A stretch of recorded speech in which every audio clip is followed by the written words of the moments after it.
മുതലുണ്ടാക്കുക എന്ന് പറഞ്ഞാൽ എളുപ്പ, പക്ഷെ ആ മുതൽ എങ്ങനെ വന്നുന്നും അതെങ്ങനെ ചെലവാക്കിയെന്നും റബ്ബിനോട് പറയേണ്ട ഒരു അവസ്ഥ വരാനുണ്ട്.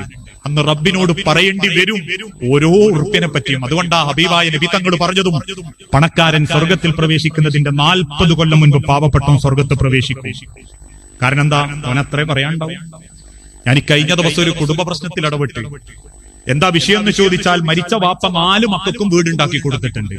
ഞാനൊക്കെ ആലോചിച്ച് നോക്കുക, അൽഹംദുലില്ലാ, വാപ്പാന്റെ ഒക്കെ ഒരു പുണ്യം.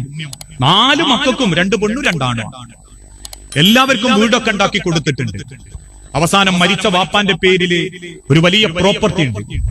അതിന്റെ പേരിൽ മക്കൾ തമ്മിൽ തുടങ്ങി. ഞാനടക്കം 8 മധ്യസ്ഥിരുന്നു, തീരുന്നില്ല. കൊലയാട്ട് വിളിയും തെറിവിളിയും പല നിലക്കും അടിയും പിടിയും പ്രശ്നങ്ങളുമായി. രാത്രി 2 മണിക്കൊക്കെ മധ്യസ്ഥം കഴിഞ്ഞ് ഒന്നും എത്താതെ തിരിച്ചു പോരുമ്പോ ഞാൻ എന്റെ വാപ്പാനെ മനസ്സിലാലോചിച്ചിട്ട് പറയും, സുബ്ഹാനല്ലാഹ്, എന്തൊരു നല്ല മനുഷ്യൻ, ആകെ 15 സെന്റേ ഉള്ളൂ, യാതൊരു പ്രശ്നവുമില്ല.